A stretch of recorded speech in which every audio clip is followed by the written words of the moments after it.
ప్రతాప్గఢ్ అనే గిరిదుర్గం అక్కడ ఛత్రపతి శివాజీ ఉన్నాడని తెలుసుకొని అక్కడికి వచ్చాడు వాడు. ఆ ప్రతాప్గఢ్ కోట కొండ మీద ఉంది. శివాజీ కొండ మీద ఉన్నాడు. శివాజీ సైన్యం కొండ చుట్టూ కాపలా కాస్తుంది.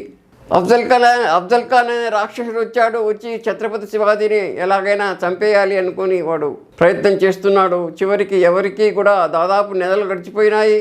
ఎవరు కూడా ముందుకు సాగలేదు, అటు కానీ ఇటు కానీ. చివరికి రాజీ కుదిరినట్టు శివాజీ నటించాడు. రాజీ కోసం ప్రయత్నించినట్టు ఆ రాజీ మార్గంలో భాగంగా అఫ్జల్ ఖాన్తో సమావేశం కావడానికి అంగీకరించాడు. అఫ్జల్ ఖాన్ వద్దకు వెళుతున్న శివాజీ తనకు ఒక అంగరక్షకుని తెచ్చుకోవడానికి, అలాగే అఫ్జల్ ఖాన్ కూడా ఒక అంగరక్షకుని తెచ్చుకోవడానికి రాజీ కుదిరింది. ఇద్దరూ ప్రతాప్గఢ్ కోట బయట వచ్చి ఒక చోట సమావేశమయ్యారు.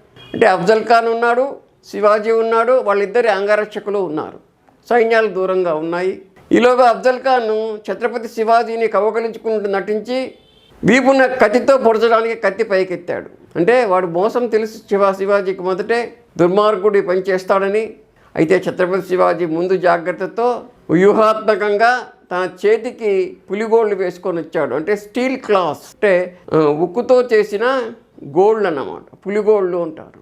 ఆ ఉక్కుతో చేసిన గోళ్లతో అఫ్జల్ ఖాన్ తనను కత్తితో తన వీపున పొడిచేలోగా పులిగోళ్లతో అఫ్జల్ ఖాన్ పొట్టను చీల్చేశాడు ఛత్రపతి శివాజీ. అఫ్జల్ ఖాన్ పడిపోయాడు. అంతే. తర్వాత ఛత్రపతి శివాజీ, అఫ్జల్ ఖాన్ అంగరక్షకుడు ఛత్రపతి శివాజీ తలను నరకడానికి వచ్చాడు. ఆ అంగరక్షకుడి తలను ఛత్రపతి శివాజీ అంగరక్షకుడు నరికేశాడు. ఆ విధంగా అఫ్జల్ ఖాన్ అంగరక్షకుడు ఇద్దరు కూడా విగత జీవులై పడిపోయారు.